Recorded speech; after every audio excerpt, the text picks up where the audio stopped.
Приветствую всех любителей смартфонов и гаджетов. Сравниваем сегодня iPhone XR против Samsung Galaxy A52. Вечная война Samsung или iPhone. Эти бренды чаще всего сравнивают, когда хотят сравнить iPhone с каким-то Android. По дизайну мы видим, что среднебюджетный Samsung Galaxy A52 сейчас выглядит куда премиальнее и современнее, чем когда-то флагманский iPhone XR. И спереди у нас картина не меняется, потому что спереди у нас Samsung выглядит более интересно, потому что у него боковые рамки меньше, чем у iPhone XR. У нас отличаются смартфоны по дисплею, потому что на iPhone у нас IPS дисплей, у Samsung это AMOLED дисплей. Конечно, очень много преимуществ AMOLED дисплея, в частности это темная тема, когда у нас идет меньшее энергопотребление, но починить айфоновский дисплей проще, потому что IPS дисплей стоит относительно недорого. По дизайну корпуса iPhone XR это премиальные материалы, это алюминий со стеклом, а Samsung Galaxy A52 состоит полностью из пластика, хотя матовая задняя сторона мне очень нравится, и это очень практичное решение. Ну и, конечно, оба эти смартфона имеют защиту от воды IP67, то есть эти смартфоны можно погружать в воду. Также они отличаются по способу разблокировки, потому что iPhone это Face ID, когда вот так вот мы посмотрели на смартфон, у нас происходит разблокировка. У Samsung Galaxy A52 сканер находится прямо в дисплее, это более современное решение, которое устанавливается на AMOLED дисплеях. Сейчас очень многое становится в оболочках очень похожими друг на друга.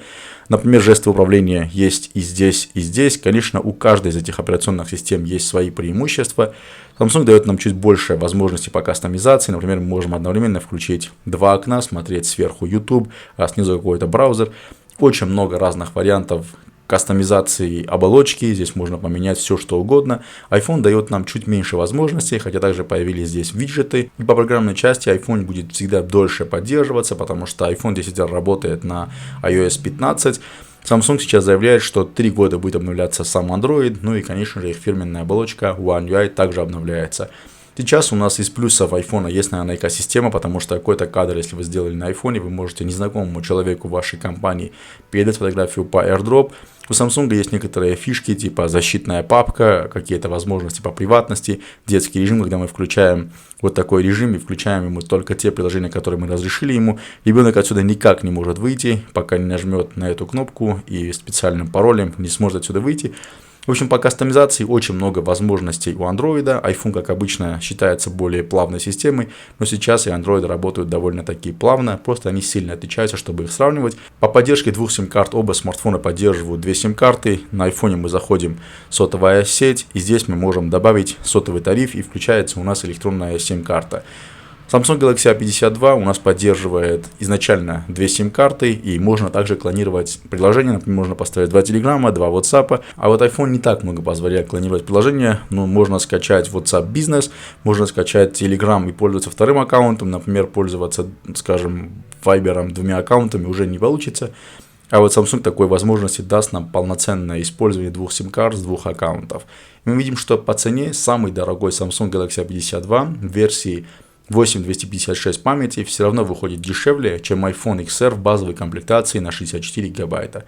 И по сухим цифрам, при прямом сравнении разрешение дисплея, размер дисплея и прочим характеристикам на первый взгляд Samsung во всем лучше. Но давайте посмотрим и разберемся в деталях. Например, 4 камеры у Samsung Galaxy A52 и одна камера iPhone XR.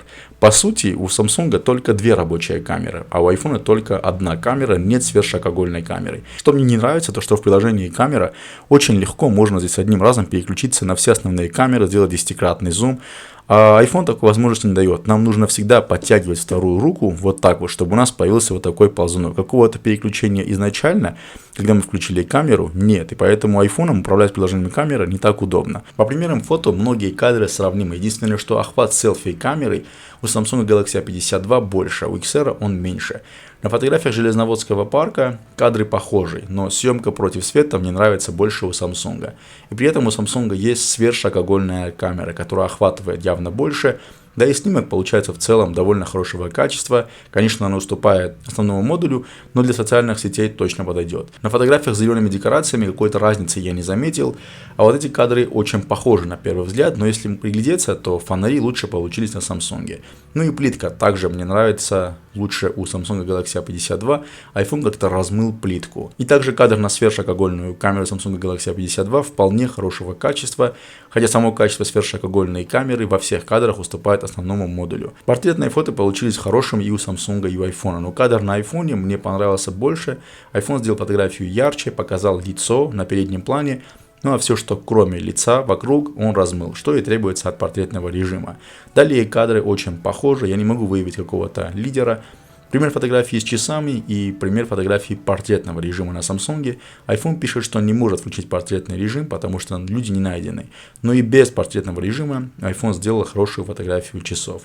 Кадры с домиком сравнимы по качеству, просто они сделаны по-разному. iPhone светлее, хотя была ночь, а Samsung контрастнее. Здесь Samsung сделал кадр лучше, ярче, и на сверхширокоугольную камеру фотография тоже получилась хорошего качества. На остальных кадрах все очень близко и очень сравнимо по качеству. Просто разные алгоритмы фотографий, а так фотографии сравнимы. По видео звук пишет громче Samsung Galaxy A52, сама картинка светлее у iPhone. Но iPhone часто размывает и показывает не такую детализированную картинку. У Samsung картинка темнее, некоторые детали видны чуть лучше, но стабилизация видео при 4К сильно хромает у Samsung Galaxy A52 и очень сильно уступает iPhone XR. Давайте посмотрим на примеры видео ночного парка города Железноводска. Снимаем сейчас видео в формате 4К 30 кадров в секунду, потому что Samsung Galaxy A52 не поддерживает 60 кадров. Посмотрим, какой смартфон ведет себя вот сейчас при стабилизации, потому что я шагал по лестницам. Конечно, картинка светлее на Samsung A52. iPhone делает более темный кадр, но по плавности iPhone, конечно, будет чуть-чуть получше. И здесь, конечно, есть переключение у Samsung. Вот так вот можно быстро разом приблизиться. И можно вернуться на сверхширокоугольную камеру, но при этом происходит обрыв звука и обрыв видео. Ну вот сейчас, это можно увидеть, потому что прям обрывается видео. Вот так разом мы возвращаемся на сверхширокоугольную камеру. У iPhone, естественно, сверхширокоугольной камеры нет. Ну и всеми этими алгоритмами фото и видео управляют, конечно же, процессоры, так называемые системы на чипе. И здесь у нас есть явный лидер, старенький iPhone XR оснащен более мощным производительным чипом, который называется Apple A12 Bionic. У Samsung же среднебюджетный чип Snapdragon 720 на 8-нанометровом техпроцессе. И здесь, конечно, если мы используем оболочку, листаем меню, какой-то сильной разницы мы не замечаем. Но когда мы открываем какие-то сильные приложения, какие-то вот тяжелые ресурсоемкие приложения, то iPhone будет всегда открывать немножко быстрее. Ну и, конечно же, через некоторые годы у нас iPhone будет все еще оставаться более плавным и быстрым смартфоном, а Samsung Galaxy A52 со своим средним бюджетным чипом через 3-4 года уже может не хватать по мощности. У iPhone свои фишки, у Samsung свои фишки, но всегда решает большой дисплей и большая батарейка. У Samsung дисплей больше, чем у XR. Ну и по батарейке, конечно, Samsung работает дольше, потому что AMOLED дисплей, ну и сама батарейка подольше. Поэтому все остальные функции и характеристики иногда не так важны, как большой дисплей и больше батарейка. И по всем параметрам эти смартфоны сравнимы, но дело в том, что цена бэушного iPhone XR примерно сравнима с новым Samsung Galaxy A52. Поэтому я думаю, что многие захотят купить новый смартфон Samsung Galaxy A52 с гарантией. И также при использовании Samsung мы получаем все фишки, которые в принципе нам нужны. Эти два смартфона продавались в России огромными тиражами и были реально хитами продаж. Тут просто кому что, Android или iPhone, оба смартфона достойные. iPhone XR это уже старенькая модель, которая все еще очень актуальна, пусть даже у него одна камера. Напишите, какой смартфон выбрали бы вы. Спасибо, что смотрели до этого места. До новых встреч.